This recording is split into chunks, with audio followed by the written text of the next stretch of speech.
جب ہجرت کا وقت آیا تو بیعت علی ہجرت تھی، جب جہاد کا وقت آیا تو بیعت علی جہاد تھی۔ صحابہ بیعت کرتے تھے۔ چنانچہ جب صلح حدیبیہ میں صحابہ کرام نے بیعت کی تو کسی سے پوچھا کسی نے کہ تم نے کس قیمت پر بیعت کی تھی؟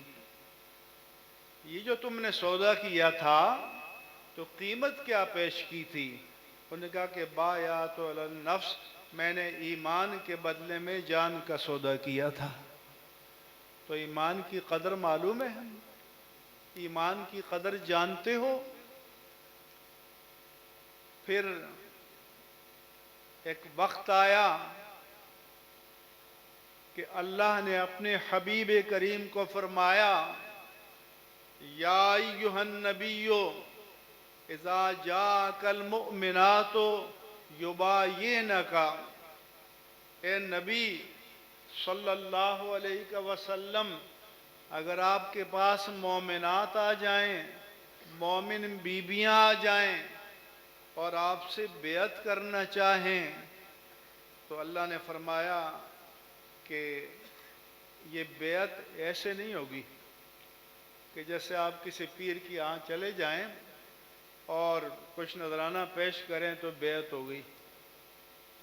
فرمایا کہ بیعت کا ایجنڈا ہوگا، بیعت کا منشور ہوگا، بیعت کا دستور ہوگا، بیعت کی شرائط ہوں گی، سودے میں کچھ ٹرمز اینڈ کنڈیشنز ہوتی ہیں جن کو آج کل TOR کہتے ہیں۔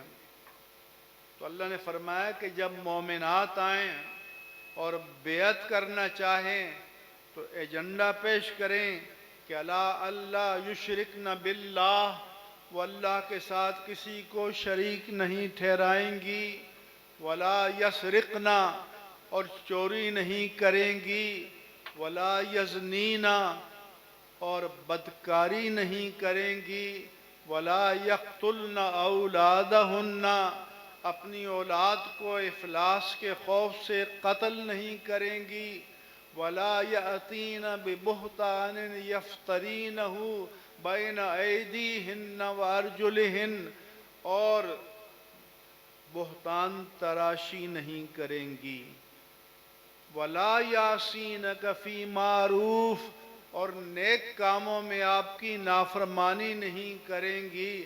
فرمایا کہ جن مومن بیویوں کو یہ 6 شرطیں منظور ہوں فبایعہن، اے پیارے حبیب ان کی بیعت قبول فرما لیجئے۔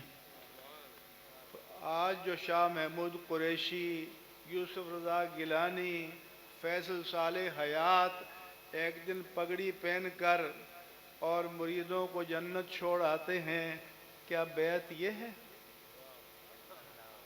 اور جو عقل کے اندھے بیعت کرتے ہیں، چلو ہم ایک دوسرے کے اندر تو نہیں جھانک سکتے لیکن تمہاری آنکھیں بھی اندھی ہو گئی ہیں کہ اس شخص کا چہرہ چہرہ مصطفیٰ کے مطابق ہے۔ تو اس لیے اہل سنت پستی کا شکار ہیں، اس لیے اہل سنت زوال کا شکار ہیں، اور اس لیے جائزہ لینے کی ضرورت ہے کہ آپ نے اگر بیعت کرنی ہے تو کس کے ہاتھ پہ کرنی چاہیے۔ آپ نے اگر جنت کا راستہ پوچھنا ہے تو اس سے پوچھو جو جنت کا راہی ہو۔